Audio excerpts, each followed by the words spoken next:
भाऊ नमस्कार. नमस्कार सर. तुमचं काय नाव? सोमनाथ भगवंत गायकवाड. सोमनाथ भगवंत गायकवाड. कुठलं गाव? पोंदेवाडी. पोंदेवाडी. तुम्हाला मुलं किती? एकच मुलगा सर. काय त्याचं नाव? कृष्णल सोमनाथ गायकवाड. कुठे येतो? सर 3 महिने झाले गायब आहे सर.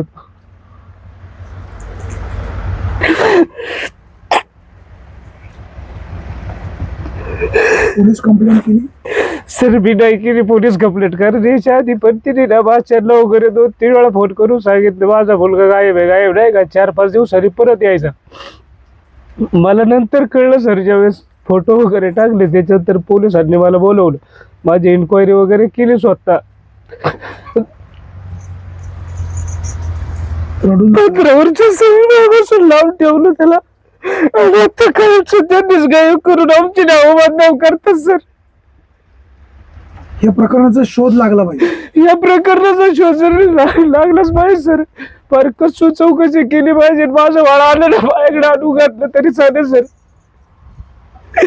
ज्यावेळेस मुलगा हरवला तुम्ही स्टेटसला काही बाळाचा फोटो ठेवला का? सर मी स्टेटस प्रत्येक, मला ज्यावेळेस पोलिसांनी बोलवलं ना, मी प्रत्येक ग्रुपला टाकायचा, प्रत्येक स्टेटसला टाकायचा सर. त्या बाईंचा काही फोन आला का स्टेटसला ठेवू नका म्हणून? मला फोन केला आणि मला धमकी देते, तू हे काय काम आहे स्टेटसला ठेवायचं.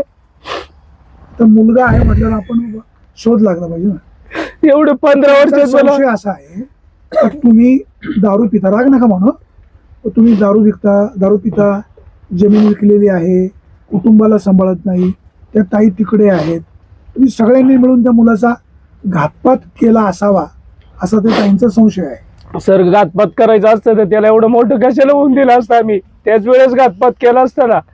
त्याच्या कानाला पहिलंच ज्यावेळेस जन्मताच एक पुळी यायची आणि ते इन्फेक्शन व्हायचं. त्याच्यामुळे नारंगावला त्वचा रोगतज्ञ डॉक्टर आहे स्टँडच्या बाजूला, तिथं ते ऍडमिट होता. पेपर सगळे तिच्याकडे, मी इथून जाऊन त्याला डॉक्टरकडे येत होतो. व्याजाने पैसे भरले सर. अशी माणसं आहेत माझ्याकडे, मी त्यांच्याकडून 10-10 हजार रुपये घेतलेत. माझं सोनं आणलं, मी गाण ठेवलंय, त्याला 4-4 दिवसांनी पैसे दिलेत.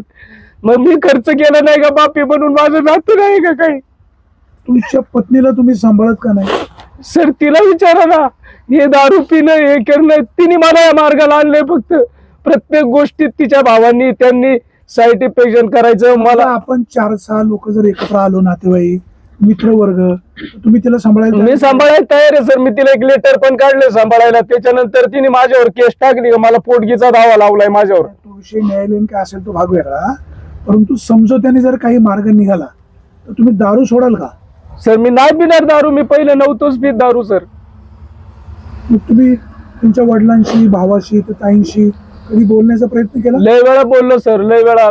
आम्ही आणायला पण कितीतरी वेळा गेलो. तिच्या मावस भावाला गेलो, आम्ही मुंबईवरून आलो तिला आणायला वगैरे बऱ्याच वेळा, नाही का. ते असे टाळाटाळीची उत्तरं द्यायचे फक्त. मारहाण करता? मी बिलकुल मारहाण नाही केली सर आजपर्यंत कधी. आता ते जे तुमचा मुलगा हरवलेला आहे त्यांचं म्हणणं आहे का तुम्ही सगळ्यांनी मिळून गायब केलेला आहे. तुम्हाला यातली काय माहिती आहे, वस्तुस्थिती काय? नाही सर मी सांगतो, मुलगा आहे ना इकडे कोणीच गायब नाही केलेला. मुलाला तिचं भरपूर जाच होता सर, भरपूर जाच होता. कारण मुलाला आहे ना तिने ऑर्डर दिली ना, मला कुठं भेटलं याच्या सगळं बोलायचं नाही. ते पोरग बिवून माझ्या सगळं बोलत नव्हतं सर. ते बिवून माझ्याकडे फक्त बघायचं, पुढे निघून जायचं. त्या पोराला खूप दाच होता सर हिचा. तिने हारमार वगैरे केली आणि पोरग रागाच्या भरात कुठेतरी निघून गेलं सर.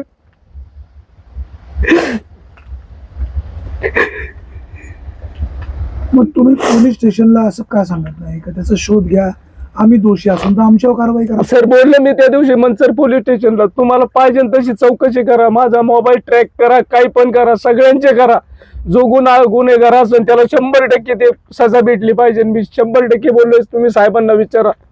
आता तुमच्या जमिनी संदर्भामध्ये तुमच्या पत्नीने जे काही आरोप केले तुम्ही ऐकलेले आहेत, त्या आरोपात कितपत तथ्य आहे? सर बघा, हीच माझी समोरची जमीन आहे. इथं कुठं खडक आहे मला सांगा? पलीकडली जी रोटरलेली आहे ती, तिला कुठं खडक आहेत मला सांगा फक्त. फ्लॉवरची जमीन कोणाची? ही फ्लावरची जमीन पप्पांनी यांना विकलेली मामाच्या मुलांना, आणि याच्यात आईचा पण हिस्सा आहे. भाग वेगळा. तुमची जमीन कुठे? माझी जमीन पलीकडून रोटर मारलेली आहे ती. त्याच्यात काय अजून मालबिल नाही? नाही सर, आत्ता नीट केली परत. तर तुमच्या वाट्याला ऍक्च्युअली जमीन किती आहे? माझ्या वाट्याला 2 एकर सर. आई वडिलांचं?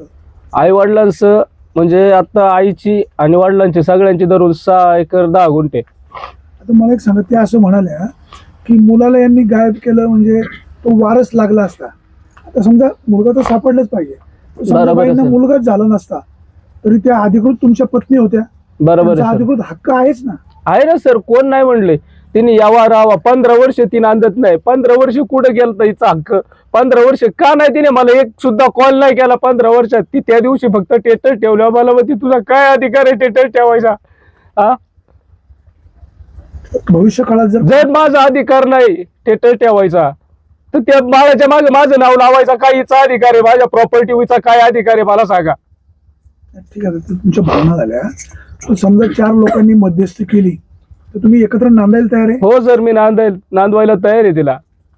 जमिनीचा रितसर काय हक्क असेल तो नियमात जो असेल ते. नियमात असेल तो हक्क आता माझ्याकडेच आहे ना. मग तिला नांदवायला तयार आहे म्हणजे तिच्या नाव करायची काय गरज आहे? नाही, नावाची काय गरज माझा हक्क आहे, तो तिचाच हक्क आहे ना. आहे? तुम्ही तिला सांभाळणाऱ्याची गॅरंटी पाहिजे ना. देतो, जर कुठं कोर्टात लिहून देतो तुम्ही माणसांनी तिथं लिहून देतो, पण विनाकारण मला त्रास दिला नाही पाहिजे. फक्त आपण हे सगळे एकत्र बसून काही मार्ग निघेल का बघू. मावशी, आता तुमच्या मुलाने जी माहिती सांगितली त्यातलं खरं काय? समजा खरे तू जो बोलते ना तेवढं खरं आहे. फार एकही शब्द चुकीचा आता नाही. ताईंनी हा. खिलारींचं नाव घेतलं. हा, ते खिलारी तुमचे कोण नातेवाईक आहेत? आमचे नातेवाईक हे म्हणजे आमच्या भावजाईचा भाचा आहे. तो काय आहे, कधी तिकडे जाता येता फक्त आपला दुरून राम राम करतो. तो काय इथं कधी येत नाही, जात नाही, काय नाही. तर त्यांना त्या ताई बदनाम का करतात? का बदनाम करतात तर त्यांना माहिती का बदनाम करतात ते. त्यांची काही दुश्मनी आहे का तुमच्या काहीच सुनबाईची आणि नाही, त्यांची? दुश्मनी नाही, काय नाही फार. काहीच नाही फार.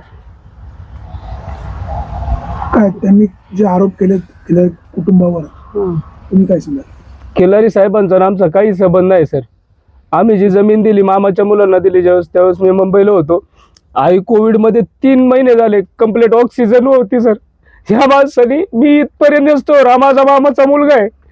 ह्या माणसानी मी इथपर्यंत तिला गाडीत टाकून सिटी स्कॅन करून नेलं. त्यावेळेस कोणच्या जवळ येत नव्हतं. मी इथं आल्याच्या नंतर पाहिलं 4 दिवसांनी ती आमच्या आजूबाजूवाल्यांना फोन करते आणि म्हणते बैरी जिवंत आहे का मेलेली सासू आहे? हा विषय पाहिजे का मला सांगा बरं. प्रत्येक गोष्टीला बोलू नको. तर तुम्ही काय सांगाल? तुमची मागणी काय आहे? आणि त्या ताईंनी केलेले आरोप तुम्हाला मान्य आहेत का? हे सगळे खोटे आरोप आहे सर. त्याची कसून चौकशी कुठले व्हावा. आरोप खोटे? मुलाला भाजवलेलं खोटा आरोप आहे. खिल्लारी साहेबांनो घेतलेला खोटा आरोप आहे. आणि मी दारू पितो, जुगार खेळतोय. कधीपासून खेळतो, का खेळतोय तिला पण माहिती आहे ना. याच्या आधी मी दारू पित नव्हतो. माझे युट्यूबला कार्यक्रम आहे सर 2017 पर्यंत मी दारू नव्हतो पित. कशाचे कार्यक्रम? माझे कीर्तन टाळ वगैरे वाजवताना गायन बियन करताना माझे कार्यक्रम आहे सर. होते तुम्ही? हो सर. म्हणजे पत्नी सोबत नाही म्हणून दारू प्यायला लागले? पत्नी सोबत नाही, मानसिक त्रास तिने एवढा दिला सर. मला 2 वेळा इथे येऊन मारले. या मुलीचं लग्न होतं सर. आता त्या मुलीच्या 1 वर्षापूर्वी तिच्या लग्नात मला येऊन मारलंय. फक्त मी कोण आहे त्या? ती माझी भाची आहे सर. बहिणीची मुलगी? हो, फक्त मी लग्नाला गेलो म्हणून. मी लग्नाला भाचीच्या नाही जायचं तर कुणाच्या जायचं? केलंच पाहिजे ना, नातेसंबंध जपलेच पाहिजे. तिला विचारा समोर. या मुलीने, ही मोठी भाची हिने स्वतः सोडवलंय. विचारा तिला. प्रत्येक प्रपंचात तिचा भाऊ माझ्या प्रत्येक वेळेस लक्ष घालणार, मला धमक्या देणार. माझा प्रपंच आहे, मला पण कळतं ना. थोडा त्रास मलाही होणार आहे, तिला पण होणार आहे. तिला थोडा त्रास झाला तरी तुम्ही लगेच फोन करून भावाला सांगणार आणि त्यांनी फोन करून धमकवायचं. इथे येऊन सुद्धा त्यांनी मारामारी केली. विचारा माझ्या आई बापांना धमक्या दिल्या त्यांनी. आता ते ताई कुठे राहतात? ती आता गोडसे मळा राजनी. ते पण आहे ना भावाकडे नाही राहत. अलीकडे शेड मारले, त्या शेड मध्ये राहतात. वेगळे का राहतात? तो तिचा प्रश्न आहे ना सर. जर एक वयस्कर आई पण आहे. स्त्री आपल्या वयस्कर आई संघ आणि भावा संघ राहू शकत नाही. मुलगा पण आजीकडे असायचा? मुलगा पण कधी सकाळ संध्याकाळ आजीकडेच असायचा. म्हणजे सकाळ संध्याकाळ आजीकडेच असायचा तो.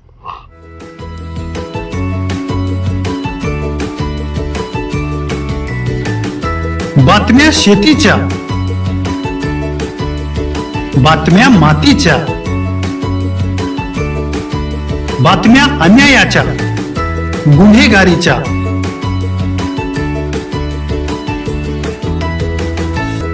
राजकारणाच्या आणि समाजकारणाच्या, शोषणाविरुद्ध बुलंद आवाज, जनसामान्यांच्या हुंकाराची गाज, सत्कार्याला प्रोत्साहन, दुष्कृत्याला अनुशासन, निर्भीड, निस्पृह, सडेतोड, बेधडक आणि रोखटोक म्हणजेच विघ्नहर टाइम्स. शोध बातमीचा, ध्यास सत्याचा. आपलं चॅनल, आपली बातमी. सबस्क्राईब तर कराच, पण बेल आयकॉनवर क्लिक करायलाही विसरू नका.